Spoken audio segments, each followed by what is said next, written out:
Have you ever realized how fear speaks before you do? Whenever you raise your hand in class, fear whispers, "What if you're wrong?" Whenever you're chasing a dream, it says, "But what if you fail?" When you walk onto stage, when you apply for a new opportunity, and when you want to try something new, fear appears. It appears like a voice that's meant to hold you back at every opportunity. Now, here's the strange part. Fear feels powerful. It feels permanent. It feels like a wall blocking us from the life that we want. But what if I tell you that that wall just doesn't exist? Fear is not proof that we can't do something. It's proof that something matters to us. There's this famous Arabic quote that my dad used to tell me a lot when I was younger. It was, "He who is scared of climbing the mountains lives among hills." This highlights that if you allow fear to dictate your life, then you will lead a stagnant life without growth or achievement. Fear is often the only thing that stands between you and the person that you can become. Now, the truth is, you are not held back by lack of intelligence. You're not held back by your lack of opportunity. You are not held back by your lack of talent. It is fear that holds you back. Because fear has convinced countless people to give up on their dreams that were once alive within them, to silence their thoughts and ideas that were so bright and could have changed the world. It turned passion into hesitation and possibility into doubt. The fear of failure, the fear of judgment, the fear of embarrassment, and the fear of just not being enough.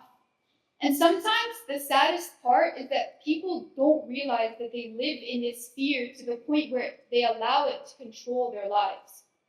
They silence their opinions, they lower their goals, they don't speak their mind, and overall they just convince themselves that they aren't good enough. Yet, despite all that, fear is deeply misunderstood. We treat fear as proof that we are incapable, that we can't do this, we can't do that, it's impossible. But what if fear is not a warning to stop? What if fear is evidence that we are starting to grow, to evolve, to change? After all, we rarely fear things that just don't matter to us. Every great achievement in history started off by the person not allowing fear to dictate their lives. Think about the people you admire most: athletes, scientists, leaders, even the teachers sitting here among you. You think they were fearless? No, everyone was afraid at some point. They felt fear too, but they acted anyway. And that is courage.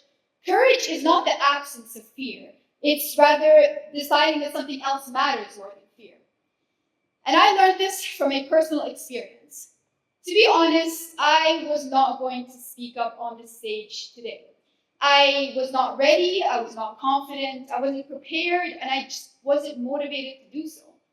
I was afraid of failing, afraid of being judged, and I was just afraid of messing up mid-TED Talk. I went to my teacher and I was like, "Miss, please remove me from the speakers list. I can't do this. I'm not prepared. I don't want to do it, and overall, I can't do it." She hit me with one very short but powerful statement that reminded me who I am. She said, "You can do it." And that is the reason I stand here today speaking from experience.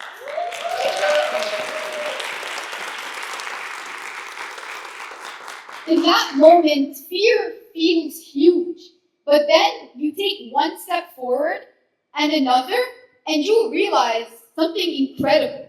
Fear shrinks the more you face it, because fear grows in avoidance, and confidence grows when you take action.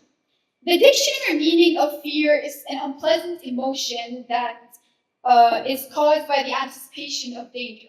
The psychological meaning of fear is a biochemical fight or flight reaction that's triggered by your emotions.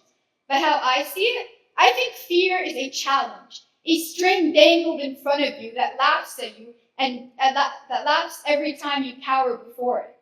The more we run from fear, the bigger it becomes. The more we confront it, the less it becomes. And yet, so many of us wait to feel ready for the perfect opportunity, the perfect moment, when you're ready, when you're confident enough. And sometimes that moment just never comes. So now you're just left there like, what am I supposed to do now? The moment's just not there. Nobody really feels ready before they do something, especially something difficult. The people who achieve extraordinary things are the people who began before they felt prepared. You see, fear has one goal, and it's to keep you where you are, in your comfort zone, as they say, to keep you calm, comfortable, safe, relaxed. But nothing extraordinary ever comes from inside your comfort zone. The more you decide to speak up, create something, take a risk, believe in yourself, the more your life begins to change. And what is more frightening? No. Let me ask you this. What is more frightening? Is it failing once or spending the rest of your life wondering what could have happened if you tried? Because failure is temporary and you can stand up after you fail. But regret is something that weighs down on you for the rest of your life. Failure teaches something and regret just reminds you of the chance that you never took. Every successful person you admire has failed, probably many times. But failure did not destroy them. It helped them. The fear of trying could have destroyed them. One of the biggest lies fear tells us is you aren't enough. You aren't smart enough. You're not confident enough. You're just not enough. But confidence is not something people are born with. Is anyone here born with confidence? No, we aren't born with confidence. It's something we build over time. After failing and trying, we build our confidence. It is built every time you try again after failing, every time you stand up after being afraid, every time you choose courage over comfort. Fear never completely disappears, but neither does the confidence that allows you to fight against it.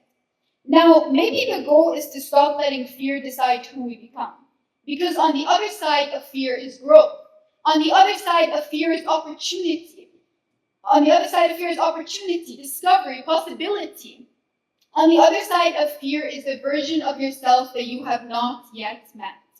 So I want to leave you here today with this. Speak even when your voice shakes. Apply even when you doubt yourself. Take the chance, ask the question, and chase the dream.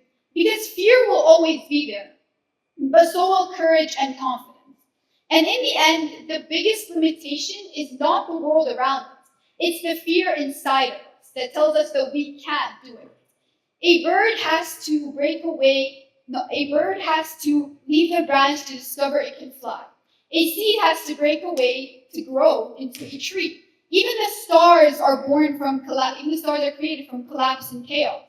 Growth has always required discomfort, yet fear puts a stop to it and tells us to stay where we are. But when we stop listening to that fear, when we realize that we have to ignore it, we become limitless. Thank you.